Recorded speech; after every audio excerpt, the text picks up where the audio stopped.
कौन सी theorem? Pythagoras theorem. ठीक है, तो पाइथागोरस थ्योरम को अब हम लोग सीखने वाले हैं। देखिए बीपीटी जो मैंने आपको पढ़ाई ना, तो बीपीटी में तो सिंपल हमने क्वेश्चन पढ़ लिया। तो मैंने अभी आपको एनसीईआरटी का कोई अलग से क्वेश्चन नहीं पढ़ाया, मैंने केवल आपको अभी थ्योरम पढ़ाई है। थ्योरम के बाद मैं आगे कवर कराऊंगा जो उसके आगे के इंपॉर्टेंट टॉपिक्स हैं। और यकीन मानिए यदि आप लोग हमारे हिसाब से पढ़ते चले गए तो मैथ्स में 100 भी कोई इतना डिफ़िकल्ट टास्क नहीं है लाना, ठीक है ना। और यदि मैं आपसे कह दूँ कोई कोचिंग वाला मैं आपको 100 दिलाऊंगा, भाई वो नहीं दिला पाएगा। जब तक आप लोग मेहनत नहीं करोगे तो कहाँ से दिला देगा। बात समझ आया? ये कोई विद्या जो है कोई वो नहीं है कि चूरन ले लिया 10 रुपये का, भाई चूरन दे दे, 1000 रुपये वाला आई या 10,000 वाला। वो मेहनत से आती है, जो घिसेगा वो पाएगा। आज से घिसो अपने आप को, ठीक है। चलिए स्टार्ट करते हैं, नोट कीजिए।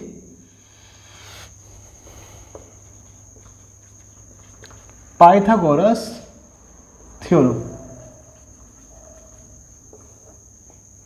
द पाइथागोरस थ्योरम, ठीक। लिखिए theorem in a right angle triangle, सबसे बढ़िया line they the, in a right angle triangle. तो सबसे पहले आपको राइट एंगल ट्राइंगल की बात करेगा। आपको मालूम है राइट एंगल कैसा होता है, इस तरीके से होता है। लेकिन क्वेश्चन को सॉल्व करने के लिए आपको राइट एंगल जो है वो इस तरीके से बनाना पड़ेगा। ये क्यों बनाना है, इसको थोड़ा आप रट के चलना भाई, ठीक है, क्योंकि इसके अंदर मुझे 2 ट्राइंगल और लेने हैं। In a right angle triangle the square, ये हमने सीखा हुआ है, the square of the hypotenuse. Hypotenuse आपको मालूम है क्या होती है, फिर भी मैं आपको बताता हूँ। 90 के सामने वाली हाइपोटेन्यूज है, ये है। अब ये बेस कर लो, इसे परपेंडिकुलर कर लो, एक ही बात है। The square of the hypotenuse is equal to the sum of the square of the other 2 sides। मैं क्वेश्चन अच्छे से सीख गया, समझ गया। प्रूफ करने का तरीका भाई, इसे सीधे आपको ऐसे परपेंडिकुलर डालना है, यही कंस्ट्रक्शन है आपकी। 90-90 हो गया। इसका पॉइंट डाल दो, ए है, ये बी है, ये सी है, और ये पॉइंट क्या है, डी है। कैसी रही मेरे बच्चों? बहुत बढ़िया रही। अब सबसे पहले काम क्या दे रखा है, गिवन। लिखिए आपको गिवन क्या है, गिवन आ राइट एंगल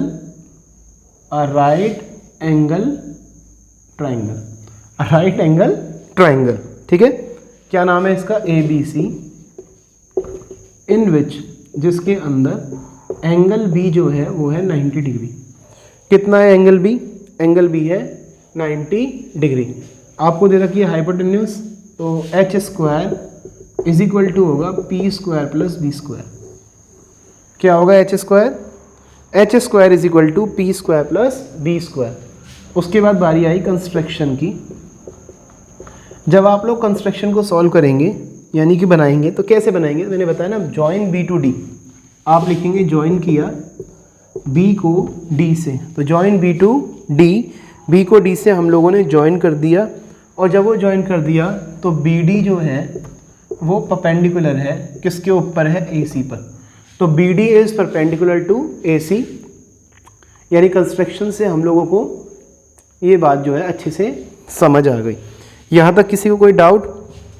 जब इस क्वेश्चन में यहाँ तक कोई डाउट ना हो तो भाई मेरे भाई सबसे पहले एक बात ध्यान से सुन लो। एक तो ट्राइंगल है आपके पास ABC, तो आप लिखेंगे इन ट्राइंगल, और ट्राइंगल बना लो ABD, ऐसे ही बना लो ABD। देखो ये रहा ABD, ये एक ट्राइंगल है, ये A है, ये B है और ये D है। और देखो ये ABC है ना, इसे घुमा दो ऐसे, ये रहा A, ये रहा B और ये रहा C। मैंने बोला था ना ये बेस कर दो, इसे परपेंडिकुलर कर दो। कैसे रही मेरे बच्चे? यहाँ तक कोई समस्या? अब जब ये 2 ट्राइंगल बन गए तो आपने नोटिस किया होगा एंगल D और एंगल B जो है वो 90 डिग्री है। तो in triangle ABD and triangle, एक और ट्राइंगल जो है ABC वी हैव, आप लोगों के पास क्या है समझने के लिए? तो हमारे पास है 90 डिग्री एंगल आप लिखोगे एंगल डी जो है वो एंगल बी के इक्वल है। तो एंगल डी किसके इक्वल है? एंगल बी के इक्वल है। एंगल ए कॉमन है तो लिखेंगे angle A is equal to angle A जो है वो क्या है? कॉमन है। यहाँ तक बात समझ आई? By angle similarity, by angle similarity इससे आपने प्रूव कर दिया triangle A B D similar है ट्राइंगल ए बी सी के। और जब ये सिमिलर हो गया तो यहाँ से आपको जो चाहिए वो मिल गया। तो आपको चाहिए भाई प्रूव करने के लिए H square is equal to P square plus B square. H क्या है मालूम है? ए सी का स्क्वायर। क्या चाहिए? ए सी का square is equal to A B का स्क्वायर प्लस बी सी का स्क्वायर। क्या चाहिए? बी सी का स्क्वायर। तो ये पहचान बता रहा हूँ मैं आपको। यहाँ पर आपको ए बी है, देखिए ये रहा ए बी और एक ये रहा ए बी, ठीक बात है। आप क्या करेंगे? हाइपोटेन्यूज को पकड़ो, ए बी अपॉन में लिख दो A C, A B upon A C is equal to, तो देखो ए बी ए सी ले लिया, अब लूँगा ए डी और ए बी, तो यहाँ लिखो ए डी अपॉन में आया ए बी। सॉल्व किया तो क्रॉस मल्टीप्लाई, ये निकल के आया ए बी का square is equal to A C into A D. तो ए बी का स्क्वायर क्या आया? A C into A D. देखो ये रहा ए बी का square A C into A D. कोई डाउट नहीं है? गुड। अब आ जाओ दूसरे पे। तो यहाँ दे रखा है बी डी सी। देखो बी डी सी ऐसी बना, बी डी सी ये ऊपर टंगा हुआ है, ये डी है और ये सी है। ऐसे ही इस एंगल को यहाँ से घुमा दो बेटा। देखो ए ऊपर पहुँच गया, ये ऐसे, ये जो है यहाँ से ऊपर ए बी सी नीचे आ गया, तो ए ये रहा बी और ये रहा सी। सिमिलरिटी इसमें भी प्रूफ हो जाएगी। आप यहाँ लिखोगे in triangle B D C and triangle A B C. तो बी डी सी और A B C, B D C और ए बी सी में आपके पास क्या है? तो आप फिर से बोल सकते हो एंगल सी कॉमन है। एंगल सी क्या है? कॉमन है। एंगल बी सॉरी डी और एंगल बी, तो एंगल डी एंगल बी देखिए ये रहा, ये क्या है? 90 डिग्री गिवन, परपेंडिकुलर था ना, तो यानी कि triangle B D C similar हो गया ट्राइंगल किसके? ए बी सी के, यानी ये क्या है? सिमिलर है। कोई डाउट? आई थिंक सो इसमें कोई डाउट नहीं है। अब यहीं से पकड़ लो आपको क्या क्या चाहिए।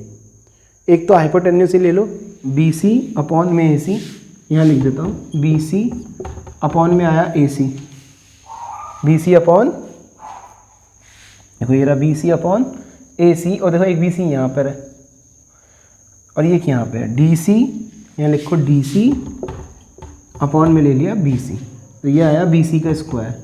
तो बी सी का स्क्वायर बराबर ए सी इंटू डी सी। आपके पास ये दो चीज़ें आ गई। तो जब आप इसे प्रूफ करेंगे, अब इसे आपको हटाना, ये सब आपको हटाने की जरूरत है, यहाँ से हटा दो भाई। आपके पास पेज है, आप पेज में फाड़ देना। इक्वेशन क्या दी है? ए बी का square is equal to A C into A D. देखिए ये आ गया, एक यहाँ पे दिया हुआ है बी सी का स्क्वायर जो दिया है ए सी इंटू डी सी, दोनों को ऐड कर दो तो ए बी का स्क्वायर प्लस बी सी का स्क्वायर बराबर A C into A D plus A C into D C. Solve कर दो, ए बी का स्क्वायर बी सी का स्क्वायर, ए सी कॉमन निकाल दो, क्या निकल के आया? A D plus D C. Check करो ए डी और डी सी, यहाँ पे इक्वेशन बनाई थी, याद कर लो। ये ए था, ये बी था, ये सी था और परपेंडिकुलर तो क्या है? डी। शेप आपके दिमाग में होनी चाहिए भाई। ए डी और डी सी को जोड़ोगे तो क्या आएगा? पूरी लाइन ए सी। भाई ए डी में डी सी जोड़ा तो निकल के क्या आया? ए सी। तो ये हो गया A C into A C, A B का स्क्वायर प्लस बी सी का स्क्वायर, तो ए बी का स्क्वायर प्लस बी सी का square is equal to A C का स्क्वायर। तो जब आपने ये सॉल्व किया तो ये हमारा हो गया आंसर। किसी को कोई इसमें समस्या हो, परेशानी हो, तो मैंने आपको थ्योरम नंबर 2 बिल्कुल अच्छे से क्लियर कर दी है बेटा। नेक्स्ट वीडियो में एरिया वाली थ्योरम और पढ़ा दूंगा तो आपका बिल्कुल डाउट क्लियर हो जाएगा और गारंटी है 4 मार्क्स आपके पक्के हो गए। लड़ाई फिर बाकी के नंबरों की है। थ्योरम हमेशा पूछी गई है, तो थ्योरम तो आपको कवर करनी चाहिए ही चाहिए। गॉड ब्लेस यू बेटा, नेक्स्ट वीडियो में मिलते हैं।